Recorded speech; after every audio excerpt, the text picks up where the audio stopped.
Okay. Is foreign aid crippling Africa? You can get started. Who wants to begin? Izzy, go ahead.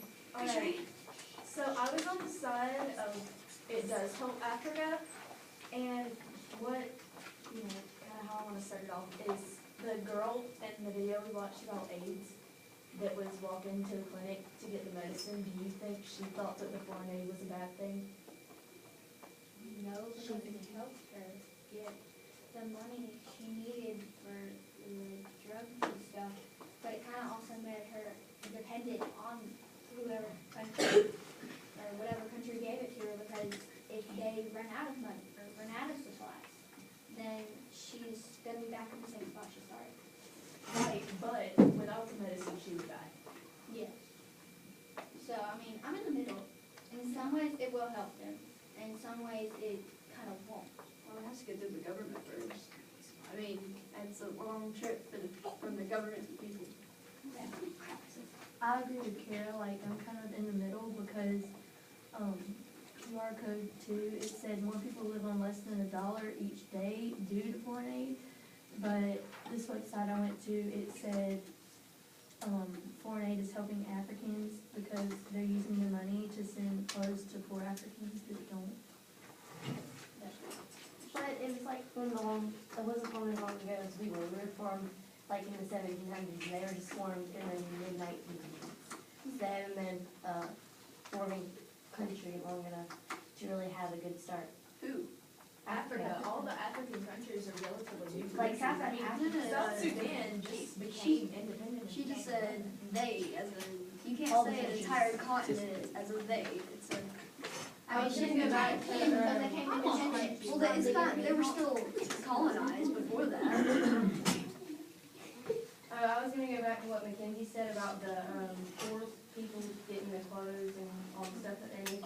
But I went to a website called globalsissues.org, and it said that the aid doesn't usually go to the poorest people that need it, right? It goes to the government.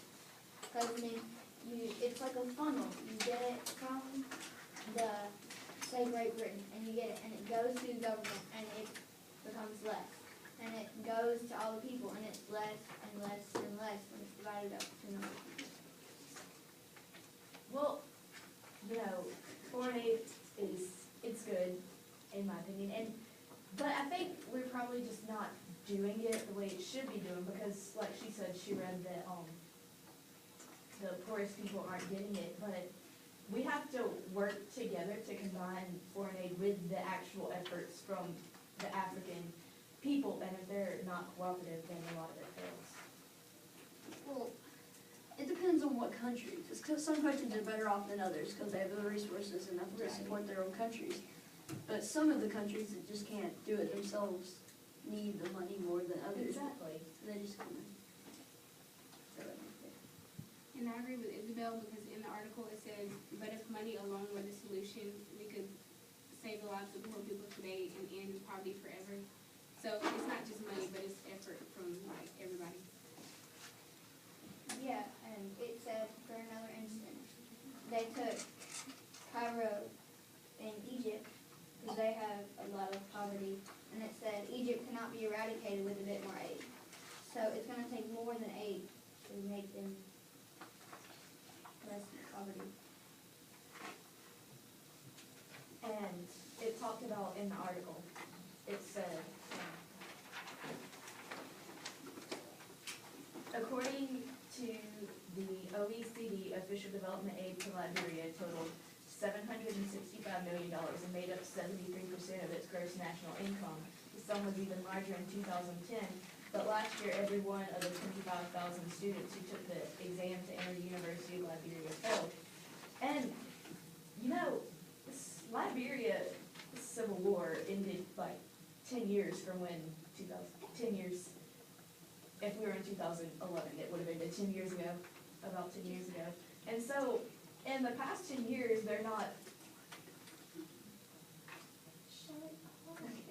but in the past 10 years, they're really not focused on educate your children. They're more focused on educate our country, get it back to where, I mean, not educate our country, rebuild our country. Well, that's where it should go. Education, just let the next generation, it's gonna sound bad, but let them die out and the new people that are actually educated can take over the country that are. Well, right, but they can't focus on education when they don't have buildings. I mean, you know, Well, one of the things of war is buildings get ruined. It takes education to get education. Just live in a tree.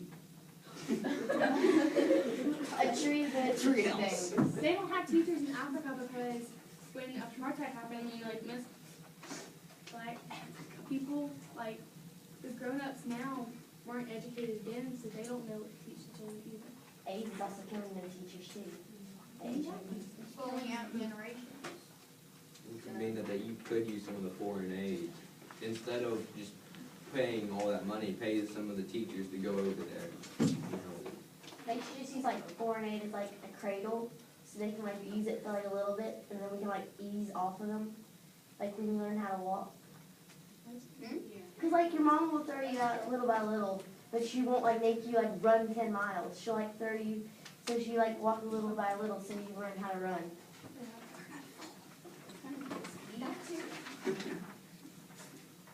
Personally, I think that our hope is crippling Africa. But like when y'all said, like the money that we donate doesn't get to people that need it. And I did some research, and on this website, it said more than a quarter of countries in sub-Saharan Africa are poorer now than they were in 1960.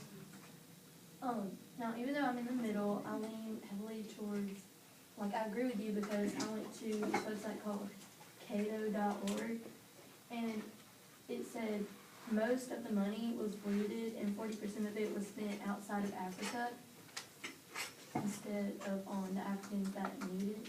But one thing you gotta think of there is, while the money's not being spent like it needs to be, millions of people are alive because of foreign aid.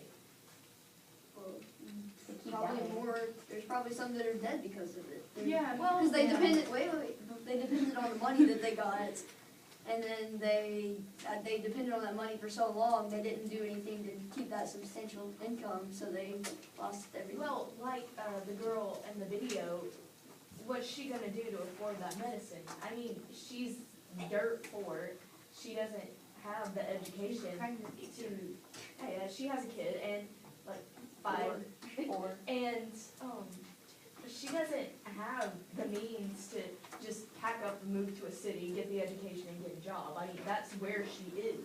Whatever income she has is from, you know, planting corn and such. So, you know, she can't really not be dependent on that. And without that, without the medicine, then she's going to die, and then her kids are going to die, and so on and so forth. some people, Sorry. some people are completely like the only thing that they can be is like dependent on foreign aid because they can't do anything. But like instead of just spending a lot of money trying to fix Africa, teach them how to do it themselves. Like instead of doing it all ourselves and trying to fix it, like show the Africans like, you know, how to grow crops and how to do this and I'll look at the article.